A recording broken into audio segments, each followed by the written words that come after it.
What's up, everybody? Welcome to the video. Chris Pennell here. We're breaking down week 14 of the NFL season for DraftKings and FanDuel. And if you enjoy, make sure you leave a like down below, subscribe to the channel for brand new, and let's dive right into it. And as always, we'll start with the quarterback position. And unlike some other weeks, I feel like this is a very spread out quarterback ownership week. I really don't think there's a standout, like, yeah, that's the cash game chalk quarterback. Last week, that was Justin Herbert. And regardless of performance, he was the one people wanted to play in cash games. Obviously, that did not work out too well. It just really ugly game overall. We expected a little bit better, and that was, of course, not what happened.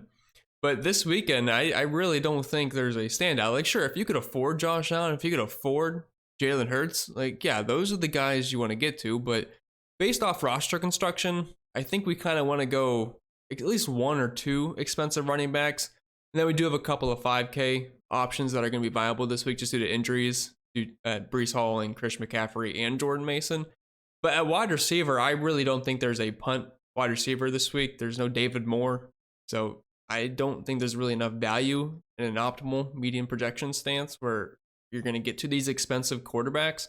So if you're going mid-range, I would say Baker Mayfield, Sam Darnold, Kyler Murray, those are probably your best cash game quarterbacks this week. They're in a fine price range, and they have decent upside in pretty good spots. Kyler Murray going up against Seattle at home. The game features a 44-point over-under, which obviously isn't too enticing, but it's a 2.5-point spread. And with his rushing ability, it keeps the floor somewhat decent. He's right around 40 rushing yards per game this year, so it's like an extra passing touchdown like built into the floor, and you never know, he might get into the end zone too. And then we have Sam Darnold. I mean, all of his weapons are great. Justin Jefferson, Jordan Addison, TJ Hawkinson, good matchup at home versus Atlanta, who has really struggled versus the past quarterbacks and wide receivers this season fantasy points wise. So at that price point, if he just tosses a couple of touchdowns, you'd feel pretty good about it.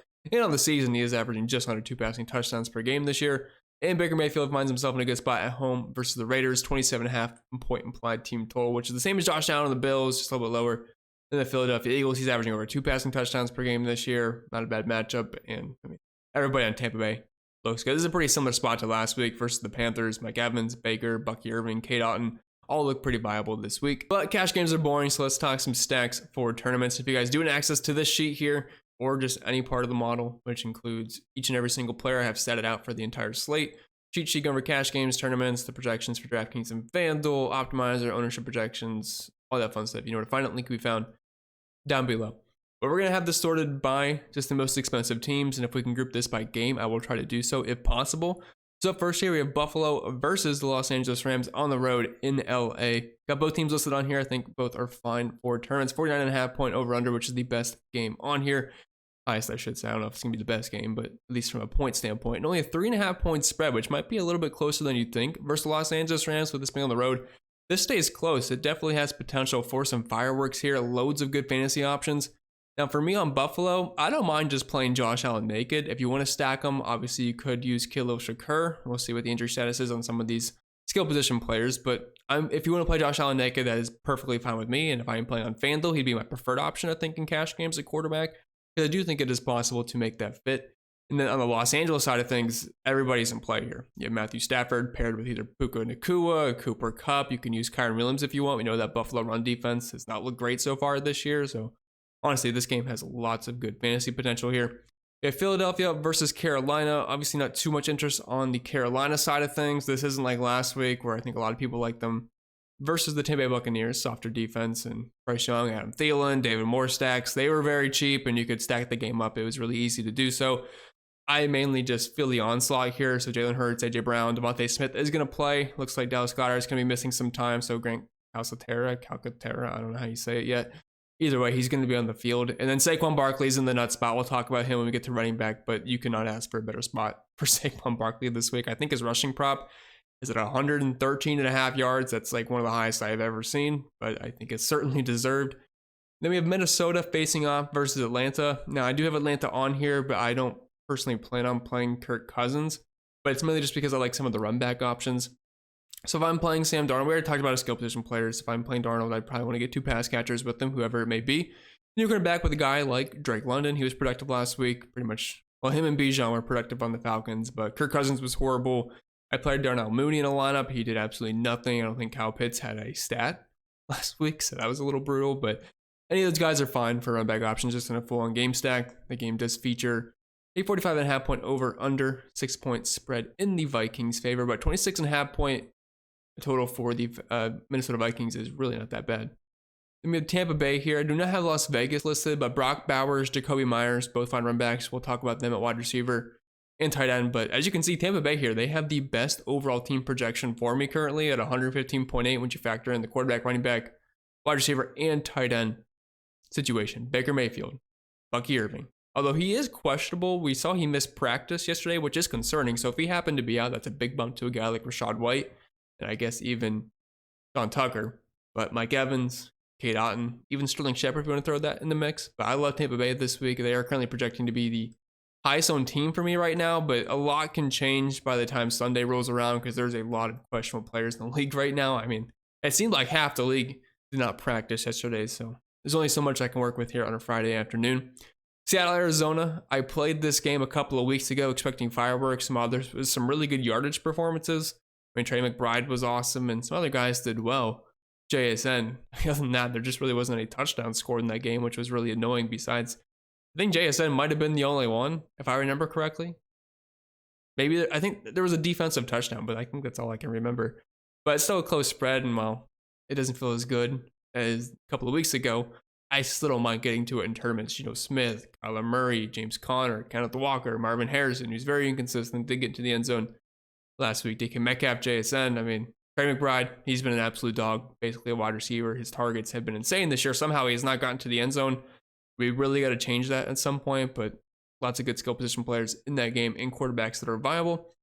And I feel like we've hit everybody besides this Pittsburgh and Cleveland game. I really just like how cheap everybody is. I mean, this game doesn't have a super high total of 43.5. Steelers are sitting at a 26.5 implied team total, and the Cleveland Browns are 18.5, which obviously isn't amazing. But Jameis Winston's going to sling the rock. There's no Cedric Tillman. We know he's going to go to Jerry Jeudy. We know he's going to Elijah Moore, David Njoku. They've really struggled to run the ball, and with them being such large dogs on the road, Jameis should be chucking it once again. We saw Joe Burrow have a big game versus the Steelers. I know, obviously, I'm not trying to compare the two players, but they're going to sling the rock, and there's enough value, I think, to make this work. And if you want to roll with Russell Wilson, George Pickens, Pat Freiermuth are viable options as well. All right, moving over to our build here. Lots of quarterbacks to pick from, but I'm just going to play my favorite player in the league, Baker Mayfield, $6,400. I'm a Browns fan, so no ill will towards him. It's nice to at least see some Browns players flourishing once they leave the team. But yeah, we'll roll with Baker here. We're going to throw in Mike Evans, probably Cade Otton at some point. So spoiler alert, but we'll move on to running backs. And I think this is my smallest running back pool of the entire season, which is great. I love having a small condensed pool at the RB position. I mean, there's usually like a lot of guys that project similar, and while that's always going to be the case, I do think there's a couple of standouts in each pricing tier. Like we have two guys up top, two guys in the middle here, and then two guys down low. I think it's really straightforward. So up top, Saquon Barkley, Alvin Kamara. I don't really have a good argument against these two. Saquon Barkley in the nut spot versus Carolina. He's a 13.5 point favorite at home, 30.5 implied team total. He's been an absolute menace this year, over 6 yards per carry, getting 24 opportunities per game, and the Panthers are allowing the most fantasy points per game to the position. The one argument you can say is that if they are blowing them out, maybe we see more Kenneth Gainwell, maybe we see some Shipley at the end. But if they are blowing them out, I think it's a good chance Saquon Barkley probably did a lot of damage anyway. But that was the one argument against it. Then for Alvin Kamara, I really don't have an argument against Kamara. He will be the highest on running back this week.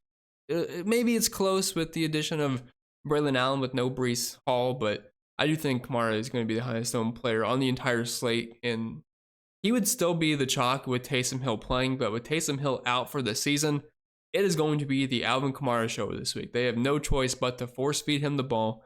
He's going to get probably 25 plus opportunities in this game. He's averaging 23.8 on the year. And with no Taysom Hill stealing some work, I mean, it should be just all Alvin Kamara. The Giants are fourth worst versus running backs this year. I really don't see any reason not to like Kamara here. And hopefully he can get into the end zone. I feel like it's been a long time since he's gotten into the end zone. Scored last week, but ended up getting called back, I think, with a lineman down the field. Always annoying things on a screenplay. Then in the middle, we have James Conner, the most boring vanilla running back in the entire league, but he can always just plot his way to 15, 20 fantasy points. And then Bucky Irving, he is awesome. He's the opposite of James Conner. He's fun to watch, 5.5 yards per carry this season. Did pop up in the injury report, so that is something to monitor, but if he is a full go, I mean, he is clearly the best running back in this backfield, and I think the offense, the coaches are starting to learn that. They're upping his workload. Now, if we can get 15, 20 touches here versus the Las Vegas Raiders as a 6.5-point favorite at home, 27.5 implied team total. Once again, give me all the Bucky Irving. I can handle. I love this guy, and it's just nice to see him finally getting some work. And then on the bottom here, just guys that have benefited from injury situations. No CMC, no Jordan Mason. Enter Isaac Garendo, whatever it is. Either way, he's the RB1 in this offense. That's a pretty good matchup versus Chicago. I mean, they're bottom half in the league versus running backs, like 115 rushing yards per game. Like, yeah, $5,400. It's kind of hard to go wrong. Then Braylon Allen, no Breece Hall. He's a talented back. Obviously, he's not been great this year at 3.6 yards per carry, but the role should be expanded. Maybe we see some Isaiah Davis, but either way, if we can get 15 plus touches out of Allen, it means only $5,000. They're both the same price on FanDuel. I would prefer Garendo, whatever, if I can. But if you need the $400 savings on DraftKings for Allen, I mean, it's not a big deal. All right, so in a couple of running backs, I'm not saying you can't play Bucky Irving with a passing stack for the Buccaneers. I'm just not going to in this build, but I mean, you can. They do use him in the passing game a bit. And honestly, if the Bucs just score 30 points, you know, he could get 2 touchdowns. Baker Mayfield could get 2 touchdowns. Like, everybody can win. So it's possible, but I'm not doing that here.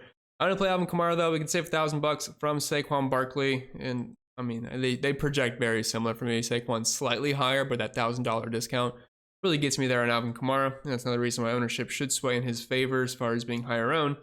Not that I'm chasing just guys that are going to be high owned, but kind of where I go at running back quite often. Just because, I mean, they're the best plays for a reason. It is easy to get different. Like, if you wanted to get off some of the chalk, you could just save a couple of bucks and go higher, like a Najee Harris. If you wanted, you could look at an Aaron Jones as a pivot off of Bucky Irving, but at a single entry, I'm not going to get too crazy here. So we have Braylon Allen versus Garendo. I'm just going to roll with Garendo here. We have to drop to Allen. That's fine, but let's move on to wide receiver. And same old here. I'm not going to talk about every single wide receiver on the slate, and I'm not going to talk about wide receiver cornerback matchups because honestly, I mean, who cares? I mean, the Denver Broncos defense, yeah, they're good.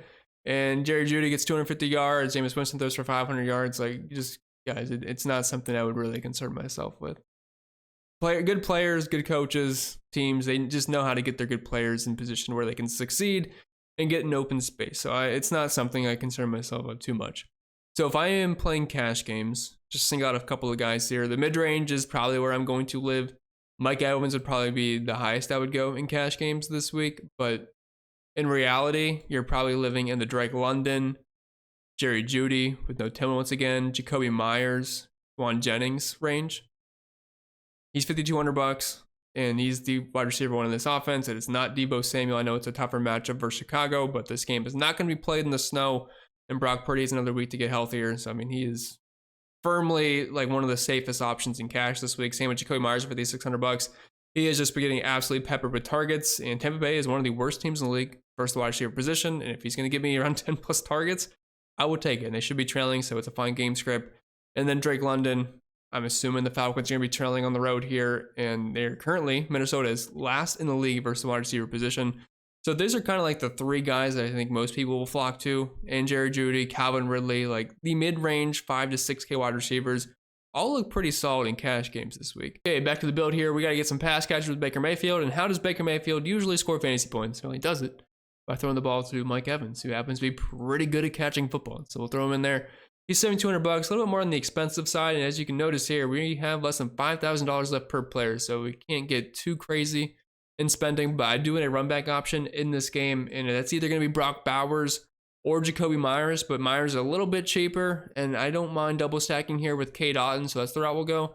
So we'll use Jacoby Myers as the Raider that we will run back with. And I believe he is what, $5,600. So we'll roll with that, and then we'll move on to tight end. And small list like usual, and I typically try to correlate the tight end with my lineup as best as possible. I really don't think there's a great standout tight end this week. I mean, Hawkinson and Otton, I think those might be the 2 highest owned ones, just based off their price points, and the game does feature decent implied team totals, decent over-unders, and favorable matchups. So I guess that's probably the route most people will go.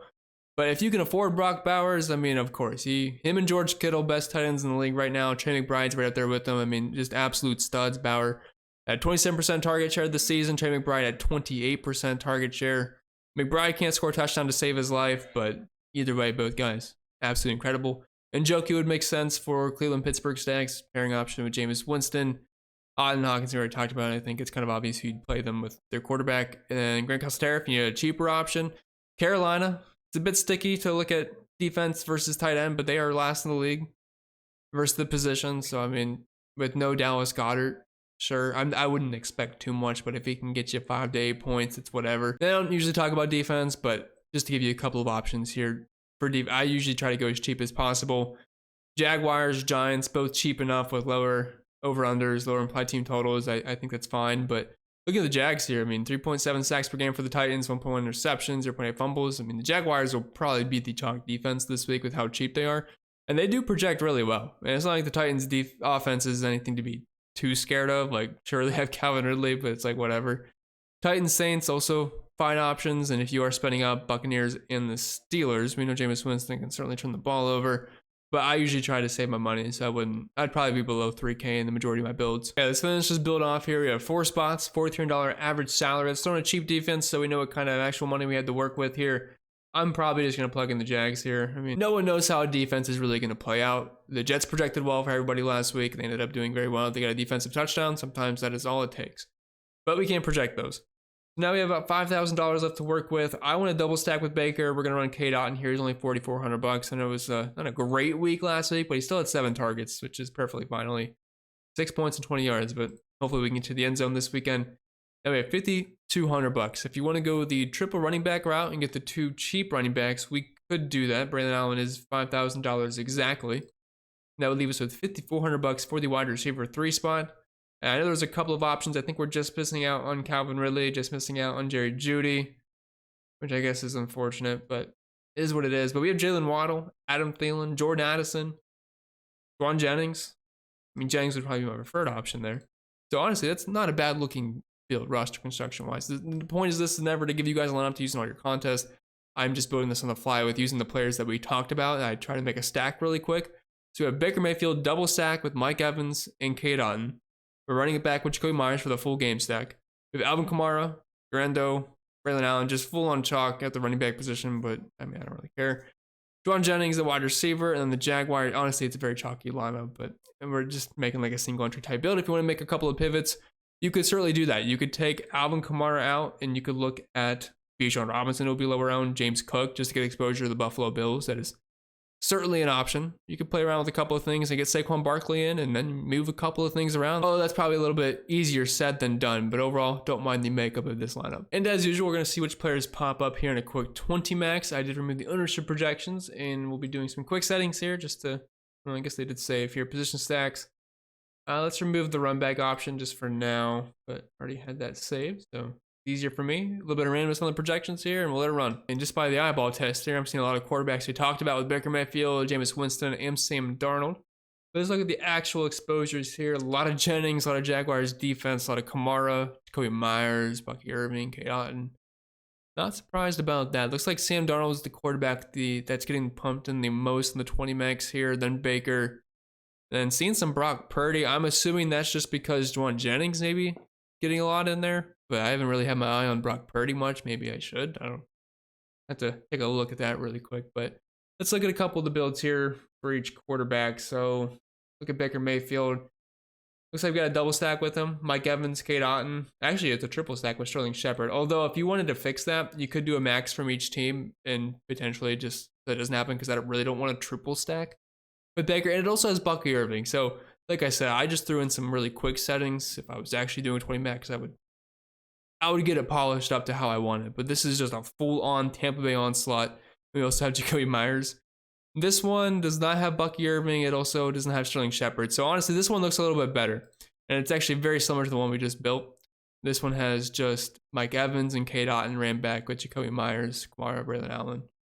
I think that one looks a little bit better. If we look at Sam Darnold, we're getting TJ Hawkinson, no Justin Jefferson. It's just a single stack with him. And I saw Jameis Winston line up right beside him. And that has Jerry Jeudy. No double stack there, but Elijah Moore, David Njoku also. Fun options and no run back, but I do think George Pickens makes a lot of sense. 4 tournaments as well. But looking at the teams here, yeah, I assume Tampa Bay was going to be at the top. San Francisco, New Orleans. Mainly probably Kamara. But yeah, no real surprise there. And honestly, like the cash games, I mean, it's mainly usually these guys. They're the ones that just always project well. Everyone's running an optimizer, everyone's projections are somewhat similar. So these are the guys that just get pumped into their lineups. But with that being said, that's all I got for you guys this week. So I hope you enjoyed. If you did, or even if you didn't, make sure you leave a like down below. Subscribe to the channel for brand new. If you have any questions, comments, concerns, leave them down below. I'm more than happy to answer them. Wish you the best, and I'll see you all next time.